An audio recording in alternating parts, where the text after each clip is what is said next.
I have 6 of my favorite series to share with you today, and I'm really excited to talk about it, so let's get into it.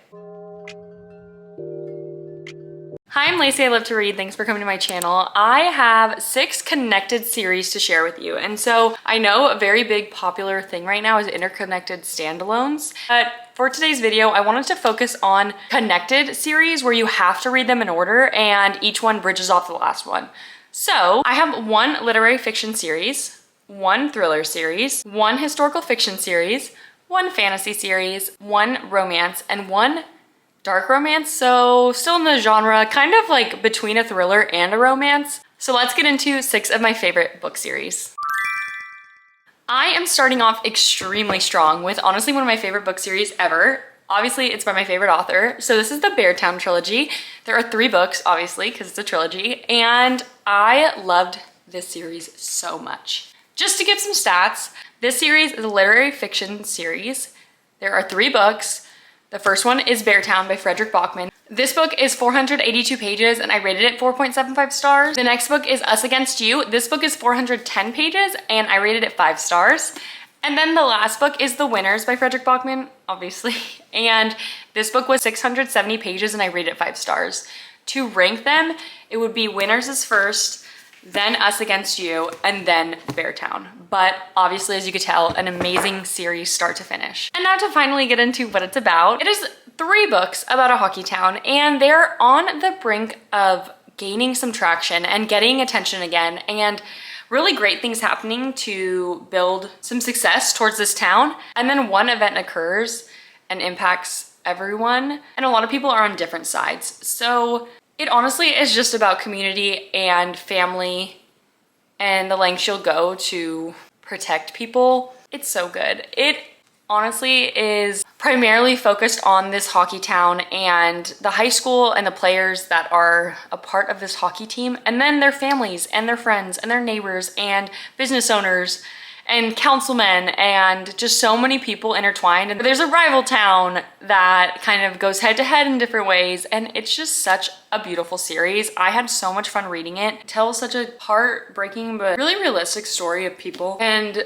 honestly, like the dynamic of a small town and how that impacts how people are believed and how people are treated and your ability to change and grow. And I just love this series so much. And I know it seems like it might not be up your alley because of the premise, but if you love reading books that are very character driven, this series is beautiful. And I was looking through it and wanted to cry just looking through it. Frederick Bachman did a really great job of making engaging each book, and even though obviously the premise changes a little bit in each book, you still were really engaged in wanting to keep reading and learning about this little town. And I just really loved it, and I think that it's a book series that you can't go wrong reading. And every person that I've recommended this to that read it wishes they read it sooner because it's that good. And I really want to reread it, but I need to focus on other books. But that is a tough act to follow. But the next series I have is a thriller series, and it's the Housemaid series. So this is a trilogy. It starts with a Housemaid, which is 338 pages, and I rated it 5 stars. Also, keep in mind, I was looking back on my ratings for this series, and I can tell that I read it a long time ago because I rated them extremely high. And even though I remember not liking one of them as much, but what are you gonna do? Sometimes you just rate with your heart and then you go back and you're like, why did I rate it that high? Or why did I rate it that low? But typically it's, why did I rate it that high? And then the next book is The Housemaid's Secret. This book is 327 pages and it's 4.5 stars. And then the last book is The Housemaid is Watching, and this book is 386 pages and I rated it 5 stars. So a very high rated series. I vividly remember not liking the second one as much, even close to the first and the third. I will say the ranking for me would be The Housemaid first, the second one would be The Housemaid is Watching, and then the third would be The Housemaid's Secret. So just keep that in mind. I also have heard a lot of people who didn't love the second one, and I really think that you should keep going because I really like the third one. And I think that there is a novella that is in between the second and third that I did not read yet, and it's The Housemaid's Wedding, I believe, and I'll read it eventually, but I really like the third and the first book. So this series is about Millie, and Millie is a housekeeper, and she ends up taking this job with Nina and Nina's family. So she, to Millie, has this perfect life. She has a perfect husband, a beautiful home, a wonderful child, and she is just behaving very oddly to Millie. just the way she's treating her husband, she's treating her child. She just doesn't seem appreciative and grateful for the life that she lives. And the biggest thing is that Nina has a lot of secrets, but so does Millie. And so throughout this time being their housekeeper, she's really trying to conceal who she was, but also kind of find out more. And I forgot to mention, but Millie is living in a tiny, tiny room on the top floor that is locked from the outside. So it's very interesting. She lives a very interesting life being their housekeeper, and it just continues. The series is all different scenarios. However, it's always about Millie and her life. So it's very interesting, and I thought it was really fun. And I think if you like thrillers, that you really like this series. The next series I have is the Wolf Den trilogy, and this is also like a top tier series for me. And this starts off with The Wolf Den. The series is by Elodie Harper. This book was 455 pages and I rated it 5 stars. Loved it. What a great way to start the series. Next up is The House with the Golden Door. This book was 489 pages and I rated it 4.75 stars. And then we ended with The Temple of Fortuna, which was 384 pages and I rated it 4.25 stars. So these books, although they are really annoyingly all different sizes, like, you're actually kidding. They're like completely not even slightly the same. My ranking would be honestly in the order it was. So The Wolf Den, then The House with the Golden Door, then The Temple of Fortuna. I just think the first book in the series cannot be beat. This book I want to reread. I just love it so much. It is about Amara, and Amara was not born into slavery. She was sold after her father passed away, and her whole life just flipped. So she was sold into slavery and became a prostitute in Pompeii's most famous brothel, the Wolf Den. She had a horrible, horrible, cruel master named Felix, and honestly her saving grace was the other women in this brothel.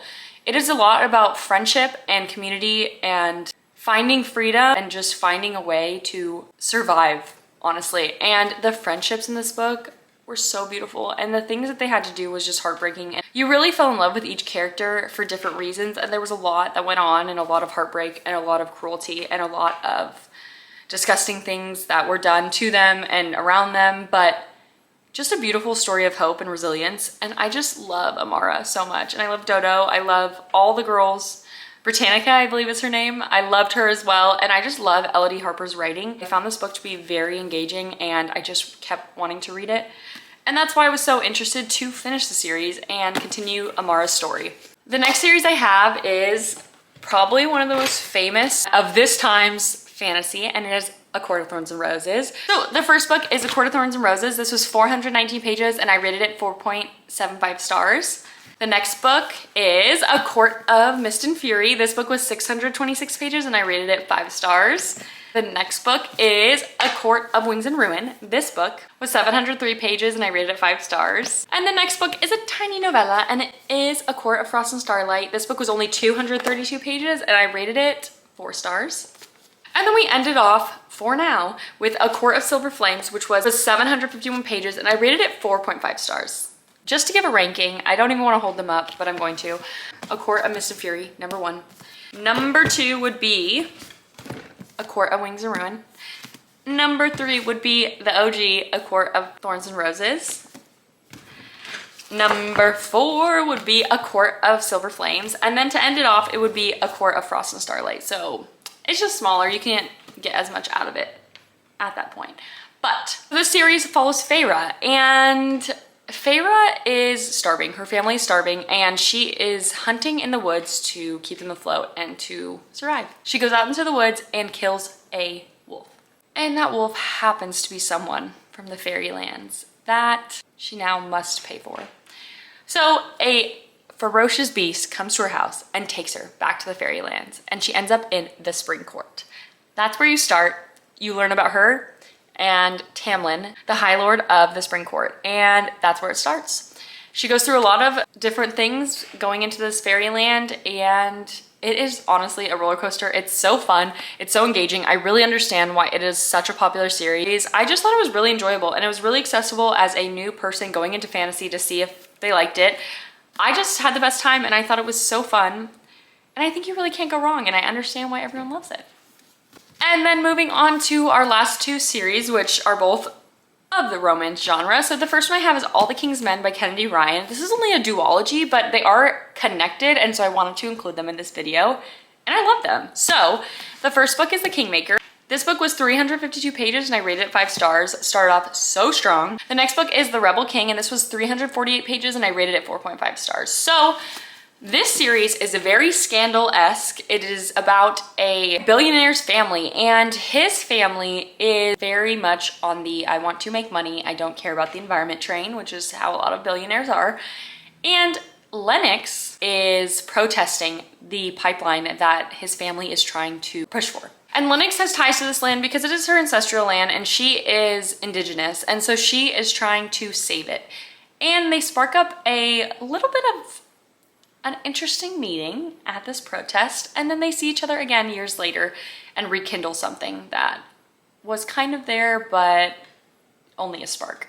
So it starts with that. It is about them kind of trying to see how they could work together. It's so good. Very much scandal vibes to a T, especially the second book. It was crazy. It was really enjoyable. I'm glad it was only 2. I don't think it needed to be any more. I think 2 books was perfect. And I love Kennedy Ryan and I think that her other series is not here because that's an interconnected standalone and this is connected. However, love her writing and you really can't go wrong. And I think this is a really good way to get into her books and see if you like her writing style because I loved it. I devoured this book and any friend I've recommended this to also devoured it. And then last but certainly not least is the Mindf series by S.T. Abbey. And this book series I read back, I think in 2020. And I literally still think about it and I will think oh, what was that book where all this stuff happened? And I'm like, that was a Mindf series.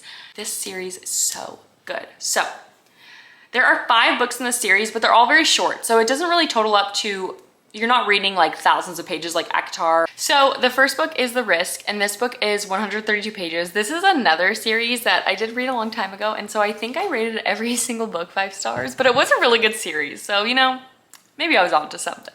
Okay, wrong. I rated every single book 4.5 stars. So this book, The Risk, 132 pages, 4.5 stars. The whole series is 4.5 stars.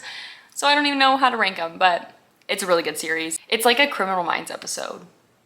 It's really good. And the next book is Sidetracked, and that was 115 pages. Once again, 4.5. Next book is Scarlet Angel. This book was 139 pages, 4.5 stars. The next book, All the Lies, and this one was 138 pages, 4.5 stars. And then the last one is Painted All Red, which was 177 pages, 4.5 stars. And this series is about Lana and Logan, and Lana is a serial killer. And she's a vigilante serial killer, so she's doing it all for a purpose of revenge. And then Logan is the FBI agent on the case. So they spark up a relationship and she has to decide kind of what's worth it, is keeping this relationship or continuing her revenge and completing what she was hoping to complete. And it's really interesting. It's very mysterious. It's very, very intense, very thrilling. It is definitely a dark romance, but I would say it is half thriller, half romance. It's really good and really engaging, and I really enjoyed it. And those are the 6 series that I really wanted to recommend to you. I hope you found at least one series that would intrigue you and maybe you would want to add to your TBR. I really appreciate you listening to me talk about books, and I want to hear you in the comments below telling me about your favorite series. Thanks again for being here, and I hope that the books you're reading are bringing you joy.